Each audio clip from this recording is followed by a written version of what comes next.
Hello, everyone, and welcome to Rico's. I'm your host, Michael. Long time no see.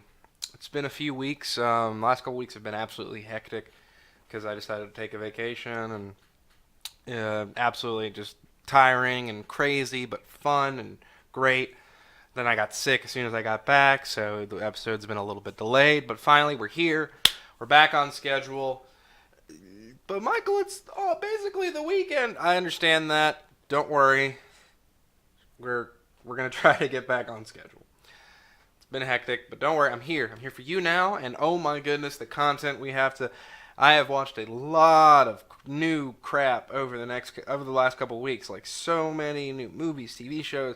We have so much to talk about today, guys. So we're giving you a chock full episode to make up for being away. So let's just jump right into it. Grab your beer, taco. Let's get started. So, topic one, we're gonna call it Quickfire Reviews, even though we're gonna try to take our time here and break it down. But we have a lot of things here on my list of things I had to sit down and even think about. I was like, all right, did I see over the last couple of weeks? So whether it be on a plane or by circumstance or really for any good reason. I've seen a lot of different things. Then we had two good movies that just came out. I just came back from the Lego Batman movie, being in a theater full of kids, and their parents, of course. Now I realize that was phrased weirdly.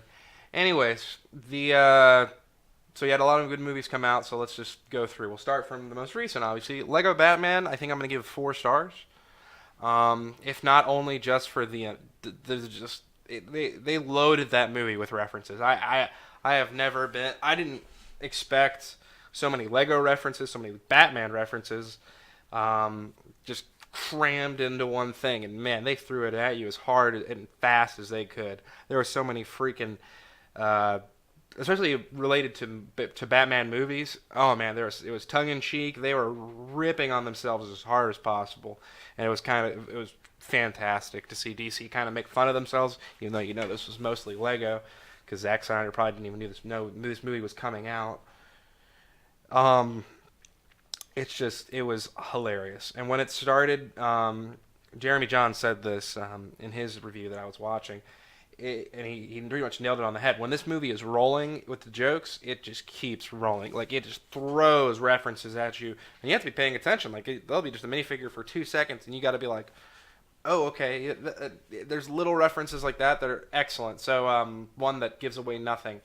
At one point, I recognized the mutant leader, or probably one of the mutants from the Dark Knight Strikes Back, for the Frank Miller Batman comics. And so it was just like a little toss and like me half. Like, it was very quick. There was so many things like that, and it was super impressive to see them pull it off. And even the obvious references they spent time on were hilarious, and God, the jokes were so funny. And Will Arnett is a fantastic Batman. Jeremy Johns also made this point. Zach Galifianakis is probably among the better Jokers we've seen in live action, or in cinema, not live action, obviously. But he actually pulls it off pretty hilariously, even though it's a comedic character. Like, his plan is convincing, and it was really well done. Great roles, yeah, great little cameos. It was just absolutely excellent. It slowed down there a little bit in the middle, and that's why it probably doesn't get a 5, because a little bit there I was like, okay, I mean, this is good, because it was kind of building up, but it was really good. It was a really good movie. 4 out of 5 stars, definitely. Go see it. If you like the Lego movie, you will like this movie. Like, it's absolutely guaranteed. They're incredibly similar movies. Like, it's just... But it's interesting to see where Lego's going with this. Like, so there was a trailer for the Lego Ninjago movie. So I wonder if Lego's going to just kind of hop around these popular properties and just kind of just make a movie every couple of years, just cash in a crap ton of money. Or, I mean, the Lego Batman, they released probably like 20 sets, Lego in real life Lego building sets, just related to the movie. So it's like it's a never-ending money machine. That's the ridiculous part. So Lego's been sitting like quietly sitting ever since their resurgence 10 years ago or whatever. Because apparently there's a Lego documentary on Netflix. Go watch it. It's actually really good. So they're at this down point, and then they realize we should just start licensing again. Because the big thing in the 90s, and one of their last biggest point before that was like when they were selling out to Star Wars. They had all these Star Wars Legos, and I mean, I grew up on Star Wars Legos. It's a key part of my childhood. So they started doing that again, but they with no discrimination on properties. Like they have everything. So they've been doing these Lego video games, and so that was helping. And now they did Lego Movie, and they had this huge amount of success, and they were like, we have all these properties. What if we do a Lego Batman movie, but we can make new sets, new minifigs, and we can sell them. Like, do you guys see where this is circular? Like, this is brilliant. This is absolutely brilliant. This is almost Disney levels of brilliance from Lego as far as marketing and creating your own money. It's just like it's just a cash cow. And great, these movies have been good. Everything's been good. I have no issue with them doing this, and I love seeing Legos. I think Legos are one of the best toys a kid can play with. From no bias at all from myself, obviously. But I mean, I'm super excited to see this. You happen even more, and I love Batman. And if the Lego Batman movie's gonna have these kids be into Legos and Batman, excellent. That Captain America shield may be on the wall, and I may love that thing more than I should, but Batman's still number one for me. So that's Lego Batman. Excellent movie. Go see it. Don't go see 50 Shades of Grey this weekend. Just see John Wick or Lego Batman, please. Don't give them money so they keep making those craptastic movies, please. Okay. Speaking of John Wick 2, let's dive in.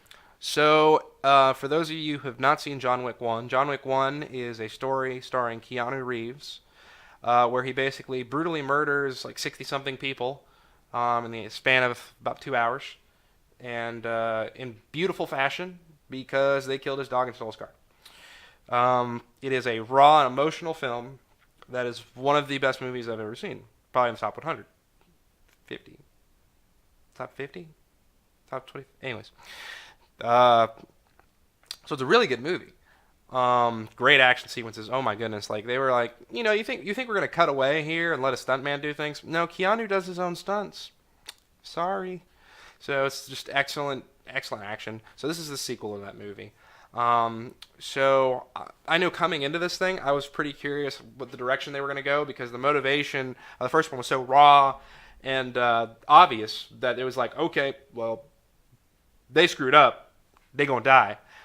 Whereas this one kind of spends like the first 15 minutes kind of floundering around us. I'm not sure what we're doing here. The motivations are unclear. And then once we finally have motivation, it's it just doesn't compare to the first one. The first one was so raw and emotional, and it was clear cut. There was no point where I was like, I wonder why he's doing this. It was like, yep, the motivations here are very clear. Anyways, it tries to build out some of the lore from the first one. This whole idea of assassins and the infrastructure and a shadow world and things like that.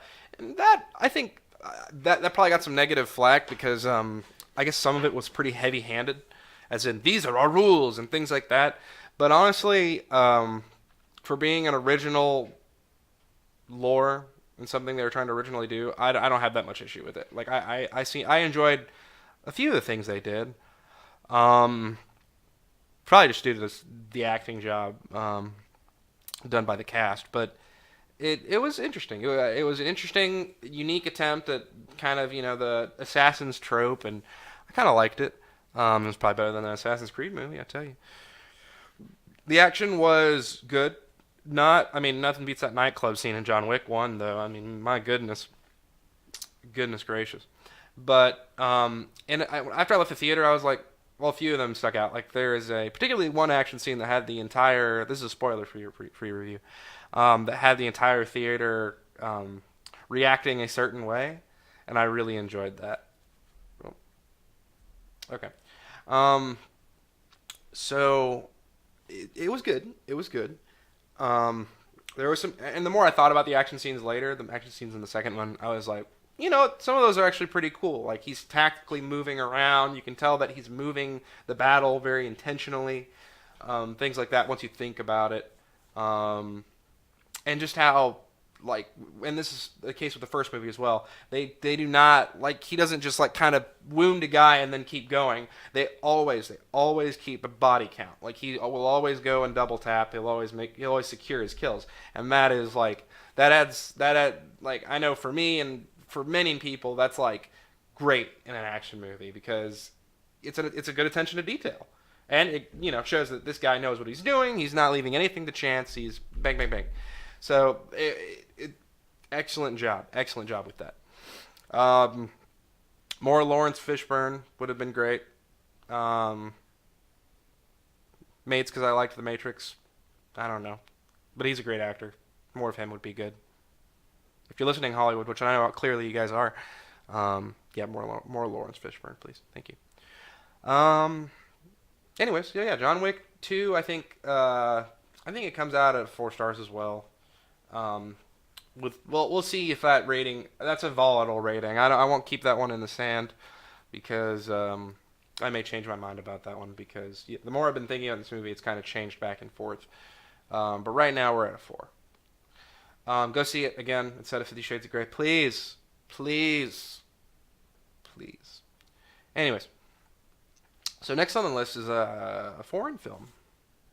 So, I don't know if you guys saw the American Godzilla movie. Goodness gracious, I'm not even sure when that released. Probably a couple years ago.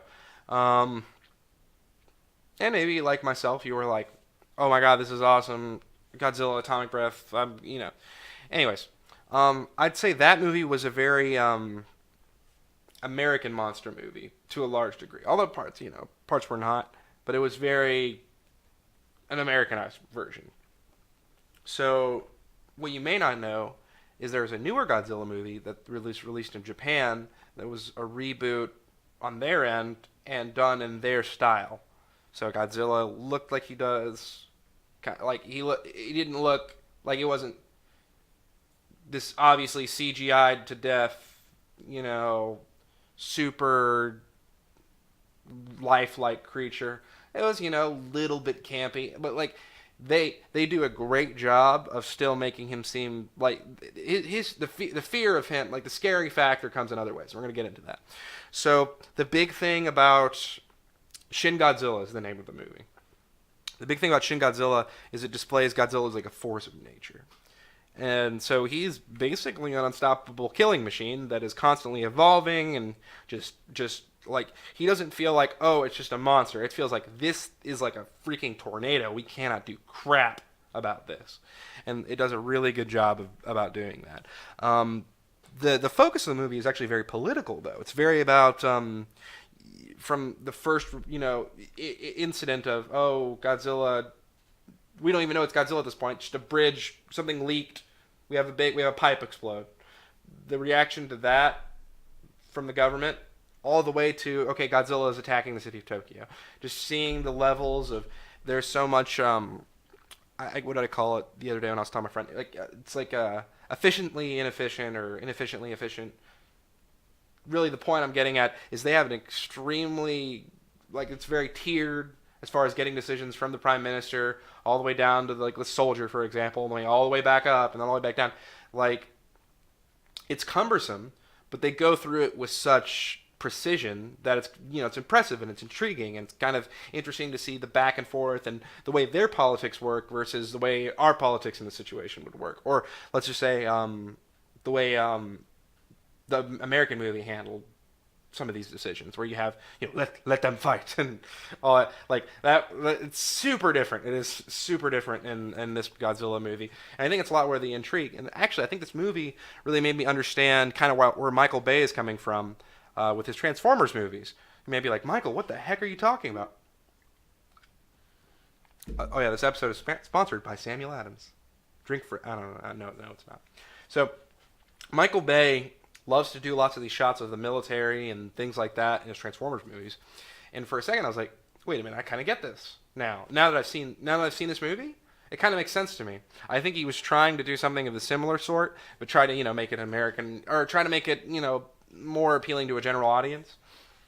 But I really think he was trying to do this stress of, oh yeah, this is how we do it. This is like he was aiming. I really do think he was aiming for the same appeal. But he's Michael Bay and he does everything in excess. So we got what we got. But Shin Godzilla was a very interesting watch. Well acted. Subtitles. I don't know how it would have. Dubs were probably horrible, but definitely excellent. I'd give it a 4.5 out of 5. Definitely highly suggest if you really love Godzilla, if you like Japanese films, Japanese culture, anything. If anything I said sounds interesting, give it a shot. Shin Godzilla, very good. Next up is Horrible Bosses 2. I finally got around to seeing this one. So Horrible Bosses 1 was pretty good. Not enough to where I was like, we definitely need a second one. But I love Charlie Day. From It's Always Sunny, so I was like, I'll give it another shot. I'm sitting on the plane, it's free. I'm like, okay, sure. So, is basically what we're gonna come down to on this one. I will say most of the actors did a pretty good job. The main three are great at being incompetent, super incompetent. The guy who plays Kirk in Star Wars or Star Trek. Ooh, I said Star Wars. Don't hate me, everybody. He is like the pseudo villain turned main villain. I don't really care about spoilers because this movie is ridiculous. I think he did a really good job at kind of being a psycho, but over the top kind of a-hole, crazy rich kid. He did a very good job of. Christoph Waltz was also briefly in it, and he did an okay job. It was funny. It wasn't bad. Jamie Foxx shows up again. Kevin Spacey's in there, and I love Kevin Spacey. Like, he is fantastic. But it's just I don't know, those movies. Like, it's good. There are good moments, but it's also like, okay, yeah, we get it. Everyone's incompetent. It's not like The Other Guys. When I'm watching The Other Guys, I'm laughing so hard. They do the incompetence in a way that's like, everyone in this movie is dumb. Like, it's just excellent. Anyways, so that's Horrible Bosses 2. 3 maybe stars, like maybe 2.5. Like it was not great. Anyways, moving on. Mission Impossible Rogue Nation. I had seen this movie before, but since I had watched it again while I was on the plane, I wanted to bring it up again. I don't know why the Fast and the Furious is so popular and everyone rags on Mission Impossible.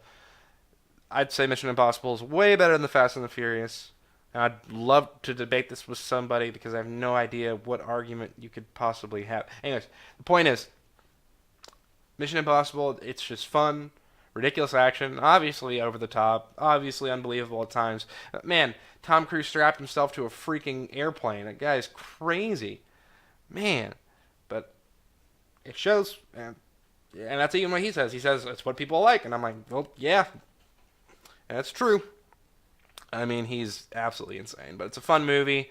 Great cast. Simon Pegg is fantastic. It's just well acted. Fun little mystery, back and forth. Nice some chase scenes, action, a little bit of action. It's fun to watch. Tom Cruise getting the crap beaten out of it. It's good. It's good. Definitely go give it a watch. So next is Stranger Things. So let's talk about Stranger Things. Stranger Things is a Netflix original. I knew a little bit going in. I did not know very much going in. I knew that there was a mystery element. I knew that there was something like a little bit of supernatural element. I knew there was a Demogorgon. I knew something about that. I knew that from D&D, even though I don't play D&D. But so there are a few things tossed around. So we get in there. It's a mystery. It's a period piece. I didn't know this also going in. So I find out it's a period piece, and so that it was already impressive because they do a very good job of staying consistent and staying loyal to that period, and very good with set design, costume design, just interaction, things like excellent job of that. It does a very good job of trying to take a period of film and TV and a feel, a genre, and modernize it in the fact that just being able to do it in the modern era, add some supernatural, so they're not limited by CG. They can do good CG, and give a convincing original story from scratch. I really like that. I really enjoyed that. Acting was these kid actors probably have changed my mind about kid acting. They knock it out of the park. They are fantastic. Super excited for season 2. If just go watch. I'm not gonna say if. Go watch Stranger Things. It is fantastic. It is worth the hype. Not words I say often. Go see it. 4.5 out of 5. Absolutely. Um, so Fire Emblem Heroes. Michael, that's not a movie or a TV show. No, it's not. It's a mobile game I've been playing lately. So Fire Emblem is a tactical game that I got first. Tactical video game involving like medieval style fantasy kind of things, swords, knights, things like that. A little bit of magic. Um, it's a kind of a tactical. Also, Tactics Advance, I think, is another game. Or no, Advanced Wars, maybe. Anyways, but it's a very fun game. Kind of like a turn-based. You're moving your troops to different things. A little bit of a strategy game, so it's very interesting. There's a mobile version that they released that's kind of like an amalgamation of all of the different universes, and so each game hasn't been necessarily connected. This one's kind of bringing them all together in a free-to-play mobile environment that's a little dumbed down, so it's easily accessible. I've been playing it a lot actually, and it's not bad. It's I mean obviously it's nothing. The Game Boy Advance Fire Emblems are the high point of the series. There's no arguing that. Period. I will argue with you. It'll happen. Let's do it. Anyways, definitely worth a look if you're a fan of the Fire Emblem series, or if you're a fan of like Final Fantasy Tactics, for example. You enjoy that kind of game, or at least look it up if you're interested. Another game that I've been playing recently is Amplitude. They did a Amplitude rebirth. Now, somewhere, one of you guys is like, Amplitude, what the heck? How old is this kid? What are you, the heck? You talking about a PS2 game? Alright. So Amplitude is a rhythm-based game made by Harmonix, famous of Rock Band fame. They made for the PS2 a long time ago. I played a demo for this game as a kid a few times, and I really liked it. I find out that they have done a reboot. I download it and give it a play. Plays about the same. It's the same in that you hit buttons on your controller to get rid of little nodes in rhythm. Similar a la Guitar Hero Rock Band. It's pretty cheap. It was on the PlayStation Store. It has been interesting. It doesn't hold up exactly like I remember, and it is extremely hard. Instead of having a big drum set or a big thing to play, you just have your controller, and you'd think only because there's 3 things within each. Basically, there's 3 buttons to hit for each track is the way it works, because you play the entire song. It's not just so imagine Rock Band, but you switch between the different instruments to play the whole song. Obviously, you don't do it at the same time. You set up the track, and then you can move over for a little bit. But there's only 3 buttons per track. But even then, it just comes at you fast. It just comes fast, and it's very difficult. So yeah, this is like a reboot of a retro game. I've been enjoying it. It doesn't quite hold up to how I remember it, but probably just because I'm getting frustrated with how hard it is.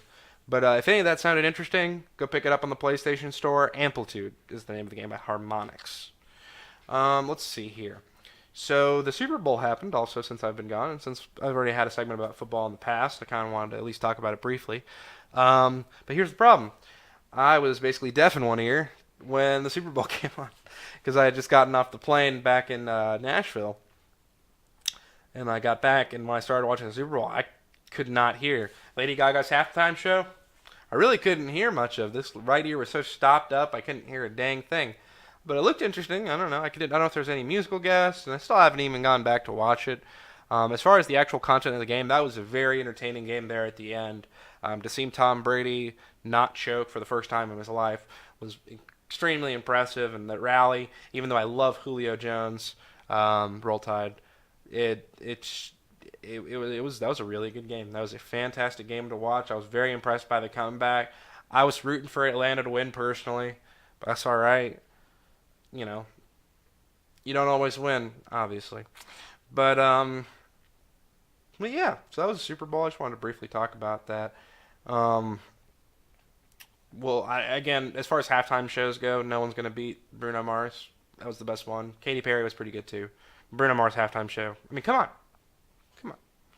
Anyways, so let's talk about Black Mirror. Michael, did you watch the pilot? Not exactly. So I start watching what I think is the pilot of Black Mirror. Turns out I'm watching season 3, episode 1, which was very underwhelming. And I remember people were telling me the first episode of Black Mirror was really good. So I'm sitting here watching this kind of dull episode, and I'm sitting here like, when's this gonna get crazy? I don't really know. I'm sitting here in anticipation. Then the episode ends, and I'm like, is this really the hype? Is this really what this is about? Apparently, I watched the wrong episode. Apparently, episode 1's way better. Oops. So I'm gonna come back and I'm gonna give you an honest review of that. We'll cover that and we'll catch back up. The last movie I watched was Struck by Lightning. Kind of an indie movie made by Chris Colfer, or starring Chris Colfer. I think he actually produced it a little bit. Chris Colfer of Glee fame. It was free on the airplane, before you ask. Honestly, it wasn't bad. I think it did a very good job of being a high school movie. It did a very good job of breaking a lot of those tropes. There isn't a particularly happy ending. That's kind of nice. It's very aware of itself. It's very aware of the high school the cheerleader, the job. It knocks those things in the teeth pretty quickly, and it does a very big, bold statement against them, and having the main character being very like, well, this is all crap. And I was really enjoying it until he kind of fell into his own high school trope, and it just, yeah, I don't know. I guess I just don't.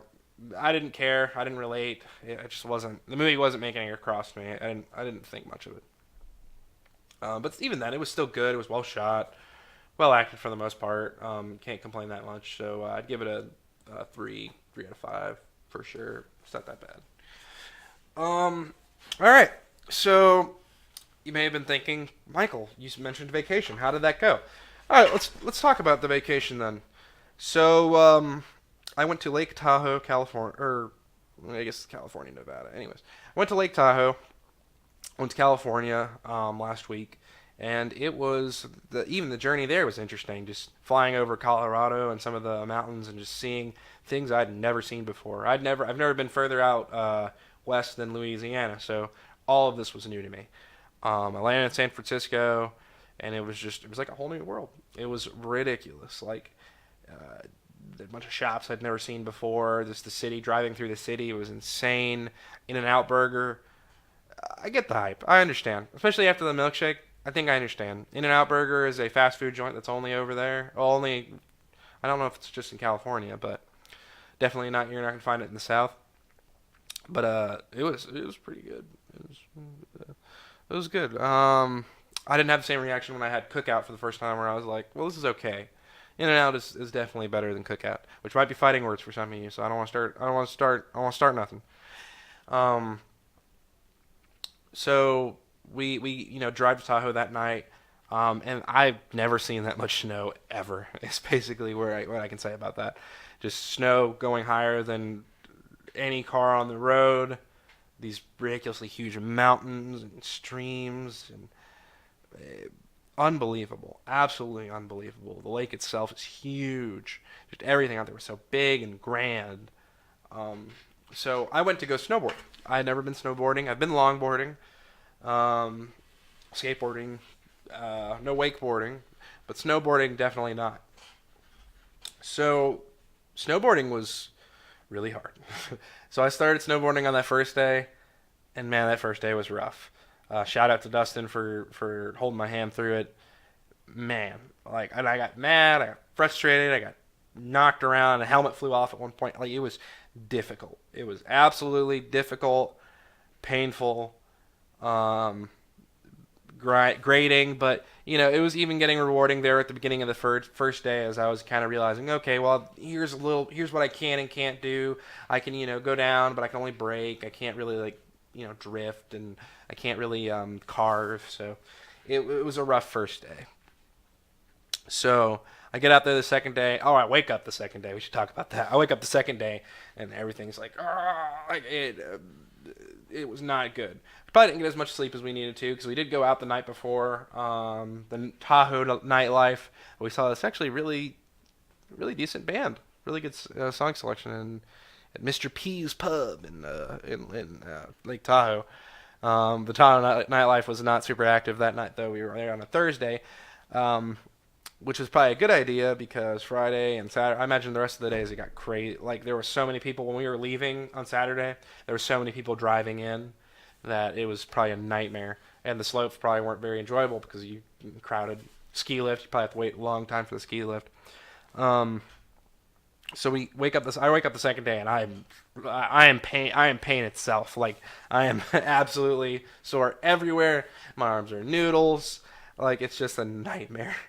So we go out and I'm sitting here like there is no way I'm not gonna be able to go as many hours as we did yesterday. I can't do it. So we get there a little bit late because we sleep in, but even then I'm feeling horrible. We're sitting there in front of the first ski lift and I'm like leaning on my board. I'm like, oh god, we have to get on the lift. If I have to kick push one more time, I'm gonna die. So we get up there, we can't see a dang thing. So snow came in the morning of, and when we still got up there, it was going. You couldn't see very far. So that was a little bit scary. But honestly, as soon as I started getting moving, I felt my body kind of loosen up, and I was all right. So that was good. So I'm going through, and suddenly I don't know what clicked. At one point, I guess I was like, wait a minute, this is exactly like longboarding, in that I just have to, when I'm carving, I just need to carry one motion into the other. And as soon as I made that realization and popped my back leg out, looking steezy, it got super easy. I mean, I still fell a little bit, but at that point I was like, I hit that moment of, oh, I'm comfortable. Like, this is fine. The only thing I got sketchy is like if I'm close to a big drop off, then I'm like, I felt less comfortable carving, things like that. But I definitely felt great after that point. Felt energetic. Not as energetic as one of my other friends on the mountain, but I was feeling it, and we basically continued to ride until lifts until 4 when the lifts stopped running. So it was pretty good. It was really good to conquer snowboarding. Didn't go any double black diamonds. Sorry guys, but it was still a lot of fun, and I had a blast. I have to do that again. Probably go next year. Great time. Also learned pickleball. What the heck is pickleball? Something I had never heard about until I was in San Francisco, or we were a little bit outside of San Francisco, about an hour out, at my friend's grandparents' place. We played this sport that is, I'd say, like the love child of tennis and racquetball, in that it's played on a tennis-like court, but way smaller. With racquetball, even smaller than racquetball, they're paddles. They're not even rackets. And with like a wiffle ball, it's very fast, it's very reaction based, and kind of turns into this like volleying match, just back and forth. And I was horrible at it, and I got really frustrated. I had a really good teacher though. Shout out to Warren, and it was good. By the end of it, I was definitely content, and I was enjoying myself. And I think that taught me. I think that whole trip taught me a little bit about when you're learning something, you have to fight past initial frustration, focus on just getting better, working with it, and as soon as you'll have that rewarding moment once it goes right. But until then, you don't have to get frustrated with it. And that's a lesson I have to tell myself a lot, but life lesson for you guys too. So I think it's a good note to end on here at 34 minutes. So the vacation episode, you may be asking about that. You guys, you're gonna film a vacation episode about that. So all of that craziness and tiredness caught up with us at the end of every single night, and so we never really got around to the vacation episode. That being said, the missing episode with Dustin and Nathan is going to happen. I am going to try. We're going to see how we're going to have to do it. I talked to Nathan a little bit about it. I need to talk to Dustin about it more. We're gonna do some sort of collaborative episode because we came up with some really good topics in the car to Tahoe. So those aren't going to go to waste, and I'm not going to poach them for myself. We will have them as our first special guest. I promise. So until then, you can follow me at facebook.com/Rico's Podcast. You can find the YouTube links from there. You can follow me directly on Twitter at Michael J. Millen. Google Play, iTunes, SoundCloud. Those are happening. Don't worry. Take it easy. See you guys next week.